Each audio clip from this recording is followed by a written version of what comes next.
Hello and welcome to another episode of The Entrepreneur and You. I'm your host, Mike Kaysen, and here we're talking about entrepreneurship with RJ Walker.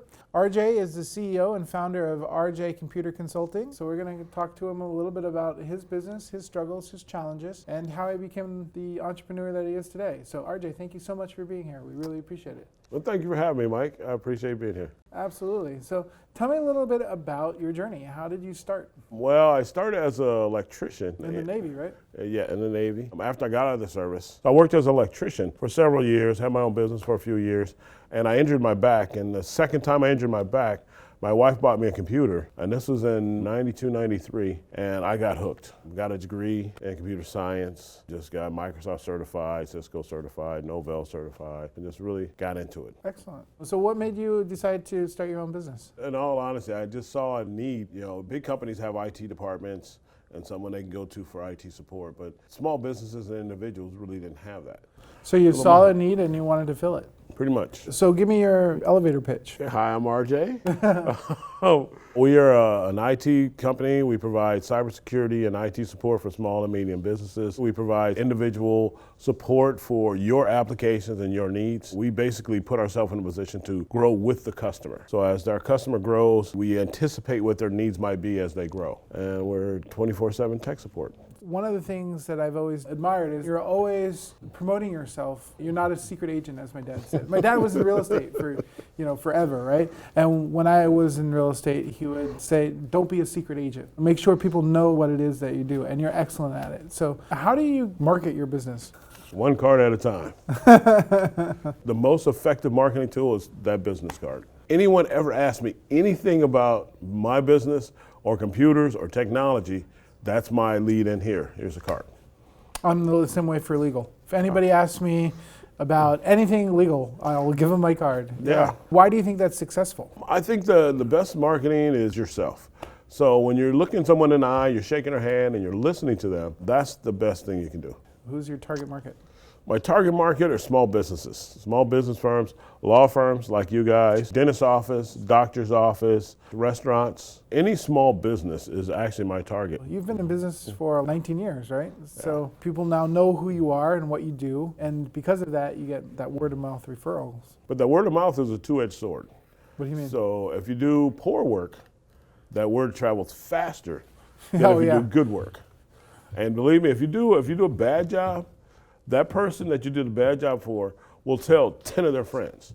But if you do a good job for that same person, they may only tell one of their friends. So you really have to be careful whenever you're representing your business and putting yourself out there and doing work for someone. Do the best, absolute best you can. And even if it's not your fault, if the customer is not happy for whatever reason, then bend over backwards to try to satisfy their need and then don't do business with them anymore. But for the most part, if you want to be successful in business, you got to do whatever you can to make that customer happy. So go the extra mile. Definitely go the extra mile, extra 2 miles. Recently, you converted, or I shouldn't say convert, because you still have your sole proprietor and you're still doing it, but you are also now in incorporation. Yes. Tell me about that process. Oh yeah, I'm totally excited, and I appreciate your help with that, because I started under the corporation because I want to take my business to the next level. I basically want to build a legacy for my grandkids. And I want to build a company, a solid company that can do work at the federal level, the state level. As a corporation, I have a couple of new clients. They're big property managers. And they manage state-owned properties in the urban areas and underserved areas. And these are big properties. And now they're starting to put in cameras, CCTV cameras for health and safety reasons. I'm doing those installs. Yeah. But I want to continue to do that because it gives me the opportunity to employ people in the neighborhood and help them build their technical skills, so that they can be on a career path to kind of provide for themselves. But to answer your question is I wanted to build a company strong enough, and I wanted to protect my personal assets. Absolutely. Do you find that the process itself was painless, or? It really was. It was a lot simpler than I thought. I don't know if that's because you made it simple or if it's just simple, but it really is. After speaking to you and speaking to my accountant, it's really pretty seamless. Some things you have to fill out and a few extra taxes you got to pay for the business, but it seems pretty straightforward. I'm really excited about going forward as a corporation and doing work through the state and the federal government, as well as keeping my sole proprietor and doing work for individuals. Yeah, it's really just a matter of giving us a call and telling us what you want, and then we do it for you, right? Works for me. Yeah. And you really made it all simple. Well, So I thank you. appreciate that. Thank you. How do you define success? I mean, I like making money Sure. as much as the next guy. You need money to pay bills. Everybody needs it. But success to me is when I come home and my wife is there and she's smiling. My kids are there and they're happy and they're fed and they're healthy. My grandkids are there and they're fed and they're healthy. And everybody's just living life and enjoying life. And that's success to me. Do you feel like success has been different for you as you've aged? Yes. Talk about that a little bit. Maybe how it was different at one point in your life than it is now. Well, when I was in the Navy, I thought about having a business then for the sole purpose of making money. You know, I wanted to make a lot of money so I could have a fancy car and have a boat and be able to travel and all that kind of stuff. But as I got older, I realized that there's a need in our community for us to make a connection with other people. And that need to make a connection with other humans kind of grew stronger in me. And that's why I kind of lean more towards community service and really being a positive impact on my fellow man. That's more important to me now. How do you balance that? How do you get out there and participate in the community and, work for yourself? Well, it's a conscious choice that I make to set time aside to give back to my community. I'm involved with a motorcycle club, Buffalo Soldiers Motorcycle Club.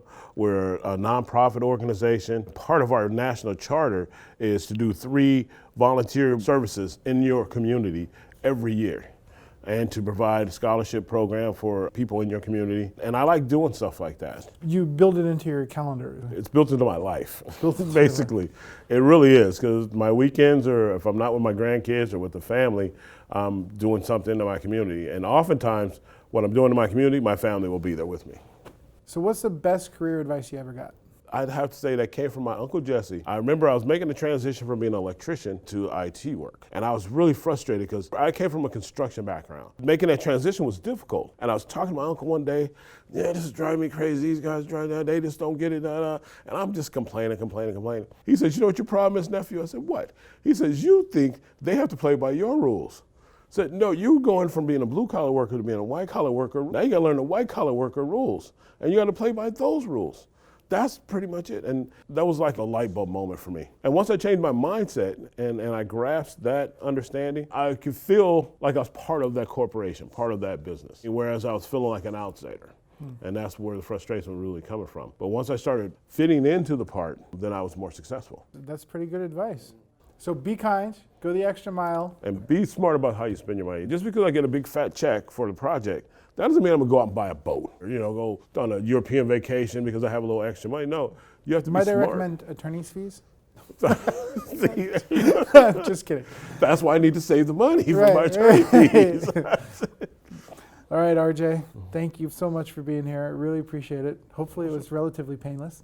Yeah, this is kind of fun. This is kind of cool. Excellent. Thank All you. right, Thank RJ, you for having me. Thank you so much. Appreciate you, Mike. All right, and thank you guys for tuning in. I'll see you next time on The Entrepreneur and You.